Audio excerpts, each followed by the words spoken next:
여러분 태풍 상사 5회 예고편 보셨나요? 이번 주 진짜 심상치 않더라고요. 믿었던 박윤철의 배신? 이 한 문장이 모든 걸 말해줍니다. 부산에서 터진 대형 사고, 그리고 태풍 모자가 짐가방 들고 어딘가로 향하는 모습. 오늘은 이 단편적인 장면들을 하나하나 풀어가면서 5회 줄거리를 예상해 보겠습니다. 본격적으로 들어가기 전에 사회 내용부터 빠르게 정리해 볼까요? 사회는 태풍이 표바코의 함정에서 벗어나는 이야기였죠. 72시간 창고 계약서 함정으로 원단 90%를 빼앗겼던 태풍. 하지만 계약서의 단위 미기재 허점을 발견해서 역으로 표바코를 공격합니다. 원단 일부를 원가의 3배 가격에 되팔면서 자금을 확보하죠. 태풍은 삽다리 물류 사장과도 화해했고 진심 어린 태풍의 태도에 삽다리 사장님도 태풍에게 호감이 생기네요. 아마도 나중에 태풍 상사의 성장에 도움을 주는 지지자가 될 것 같아요. 그런 와중에 태풍은 부산으로 향했었습니다. IMF 한복판에서도 여전히 활기가 넘치는 부산에서 홍신상회 정찰한 사장을 만났고 국제시장에서 박윤철의 슈박 안전화를 발견합니다. 강철 파이프로 찍어도 끄떡없고 불에도 강한 그야말로 대박 아이템이었죠. 박윤철은 자신을 장사꾼이 아닌 연구원이라 칭하며 신발에 대한 자부심이 대단한 사람이었어요. 태풍은 원가 3만원짜리를 만원에 500켤레 선입금 조건으로 구매 계약합니다. 망설임 없는 태풍의 계약은 오미선을 화나게 했지만 태풍은 오미선을 설득합니다. 부산 바닷가에서 태풍과 미선의 로맨틱한 순간도 있었고요. 강태풍과 오미선의 간질간질한 썸은 5회에서도 계속될 예정입니다. 사회는 이렇게 희망적인 분위기로 끝나는 듯 했죠. 그러나 크리스마스 이브에 결국 태풍의 압구정 아파트가 경매로 넘어갑니다. 집을 잃고 거리로 내몰린 태풍 모자. 그 순간 정정미가 지켜낸 건 딱 2가지였습니다. 입에 물고 나온 결혼 반지, 그리고 세탁소에서 되찾아온 남편의 마지막 선물인 밍크코트. 추운 겨울밤 맨발에 슬리퍼 차림으로 쫓겨났지만 이 2가지만큼은 끝까지 지켜냈다며 뿌듯해하는 엄마. 어딘가 철없어 보이지만 태풍에게는 아빠를 대신할 든든한 울타리죠. 그날 밤 태풍 모자는 회사 사장실에서 하룻밤을 보냅니다. 엄마 정미는 태풍에게 우리 아들이 라면도 잘 끓이내라며 희망의 끈을 놓지 않죠. 다음 날 출근한 오미선이 이 모습을 보게 되고 자신의 집 쪽방을 내어주기로 결심하는 거죠.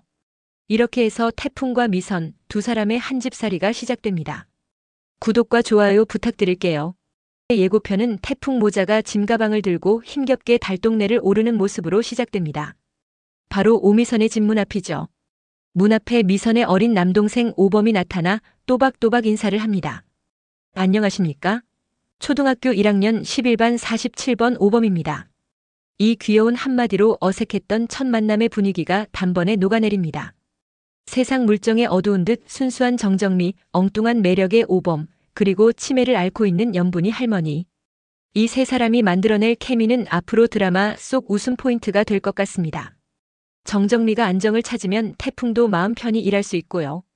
태풍과 미선은 아침마다 함께 출근하고 점심을 같이 먹고 저녁에 나란히 퇴근하는 일상. 이런 소소한 순간들이 쌓이면서 태풍과 미선 사이의 거리는 점점 좁혀질 겁니다. 단둘이 넓은 사무실에서 무역에 대해서 상사맨의 매너에 대해 서로 공부하고 익히며 로맨스가 본격적으로 시작되는 거죠. 태풍은 꽃을 사랑하는 남자입니다. 그가 오미선을 보며 코스모스를 닮았다고 말했다는 건 이미 미선이 그의 마음속 깊은 곳에 자리 잡았다는 의미겠죠. 그리고 이렇게 한 집에서 동고동락하다 보면 자연스럽게 다른 만남도 이어질 겁니다. 태풍의 친구 남모가 등장할 것 같거든요. 남모가 태풍네 집에 놀러 왔다가 오미선의 여동생 오미호와 자연스럽게 만나게 될 것 같아요.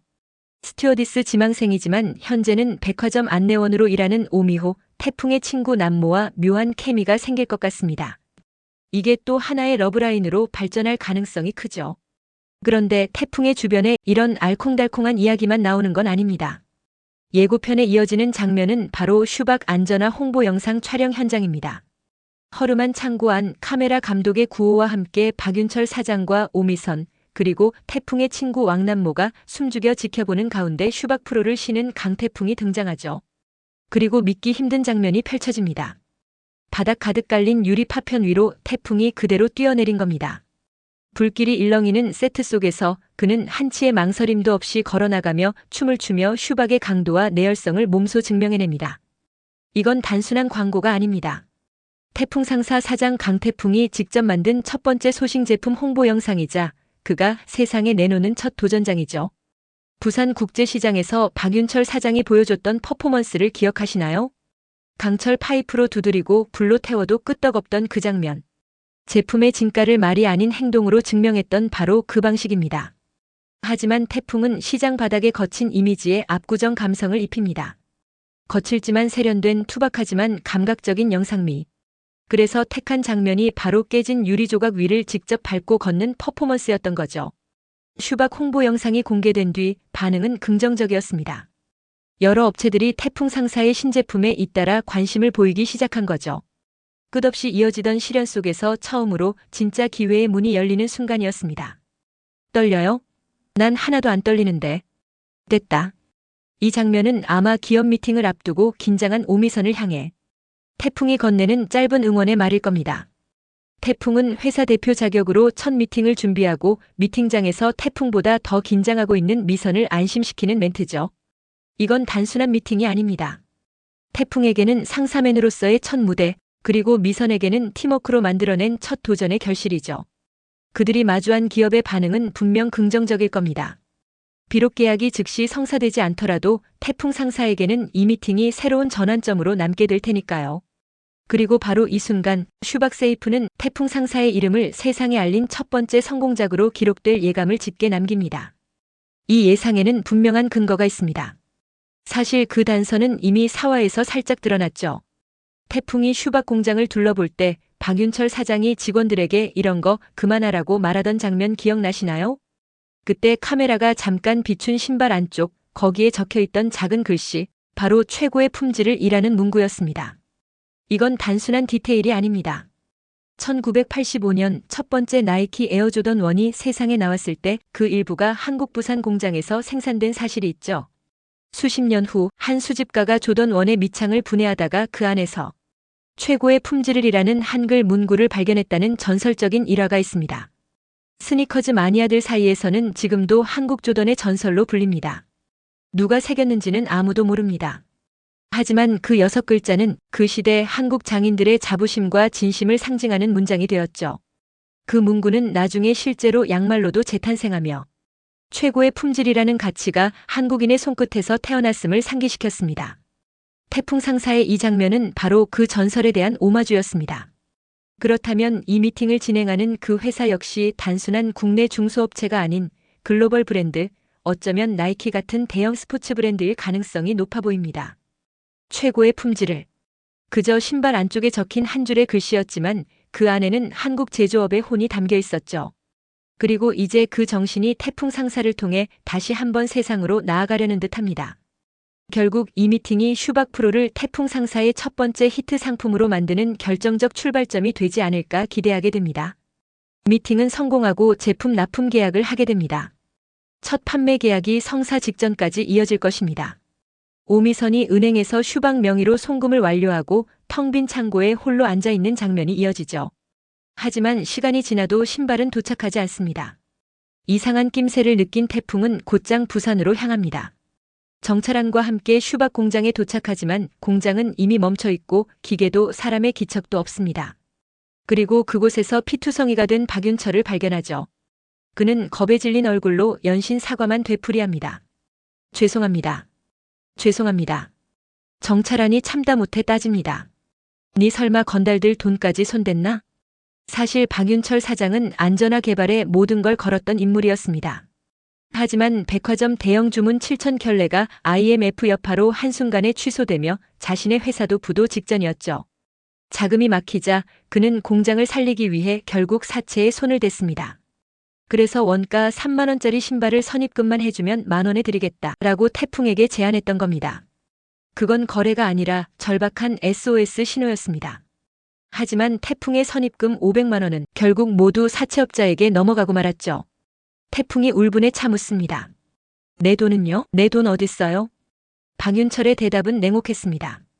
그거라도 줬으니 지금 살아있는 겁니다. 사채업자들은 나머지 미수금을 받기 위해 슈박 안전화 전량을 압류해갔습니다. 그 시절 IMF 한파 속에서 수많은 중소기업들이 무너졌습니다. 정상적인 은행 대출은 끊기고 사채가 유일한 숨통이었던 시기, 박윤철도 그 희생자 중 하나였습니다. 태풍의 돈을 속이려던 게 아니라 그저 살기 위해 악착같이 버티던 사람이었던 거죠. 여기서 희규라는 인물이 등장하는데요. 예고편에서 태풍은 희규에게 놀라운 제안을 하게 되고라는 멘트가 나옵니다. 부산에서 터진 사고와 연결되는 인물이니 희규는 박윤철한테 돈 빌려준 사채업자일 가능성이 큽니다. 그것도 건달 스타일. 더 흥미로운 건 예고편에서 태풍이 슈박 안전화가 보관된 창고에 갔을 때 표현준이 거기 있었다는 겁니다. 표현준이 비웃고 있는 모습, 태풍이 재밌냐, 이게? 라고 묻자 표현준은 너무 재밌는데 라고 비아냥댔죠. 이건 우연이 아닙니다. 표바코는 자신의 자존심에 금이 가게 한 태풍을 꺾어버릴 기회를 엿보고 있었죠. 표바코는 태풍 상사가 물류창고를 계약하고 부산에서 물건이 온다는 걸 알고 태풍의 슈박 거래를 이미 파악하고 있었던 거예요. 희규를 통해 신발을 압류하도록 유도했거나 최소한 표현준을 보내서 거래를 방해하려 했을 겁니다. 표현준은 아버지 명령으로 부산까지 내려와 태풍이 좌절하는 모습을 구경하려 한 거죠. 창고에서 표현준이 희규한테 제안했을 겁니다. 우리 아버지가 이 신발들 전부 현금으로 사겠다고 하겠죠. 사채업자인 희규 입장에선 나쁘지 않은 조건이죠. 지금 당장 현금을 받을 수 있으니까요. 하지만 여기서 태풍이 끼어듭니다. 태풍의 파격 제안, 지금 당장 헐값에 파는 것보다 자신이 서울에서 제대로 팔아서 더 많은 돈을 만들어주겠다는 거예요. 대기업과의 납품 거래 계약서를 보여주며 표현준이 제시한 금액보다 훨씬 높은 가격에 팔 수 있다고요. 계산이 빠른 희규는 고민했을 겁니다. 표현준의 제안은 당장 확실한 현금이지만 태풍의 제안은 시간이 걸려도 더 큰 이익이죠. 희규는 국제시장의 큰손인 정찰안이 태풍을 신뢰하는 모습을 보고 결국 태풍의 제안을 받아들일 겁니다.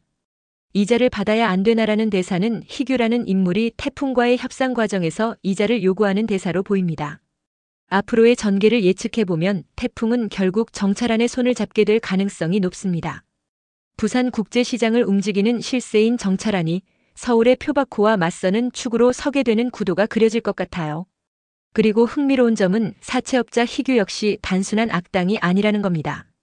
계산 빠른 현실주의자지만 태풍의 진심을 인정하면서 결국엔 부산 쪽 파트너로 변모할 여지가 충분하죠. IMF라는 혹독한 시대 속에서 누군가는 무너지고 또 누군가는 서로를 붙잡으며 버텨야 했습니다. 태풍 상사가 보여주는 건 바로 그 버티는 사람들의 이야기 아닐까요? 피로 맺어진 가족이 아니어도 고난 속에서 어깨를 나란히 하다 보면 진짜 가족처럼 변해가는 사람들 말이죠. 아마 5화에서는 그 메시지가 더욱 뚜렷하게 드러날 겁니다. 무너진 세상 속에서도 끝내 포기하지 않는 사람들의 이야기. 그 한가운데 태풍 상사가 있습니다. 구독과 좋아요, 알림 설정으로 함께 해주세요. 다음 회 진짜 폭풍이 몰아칩니다.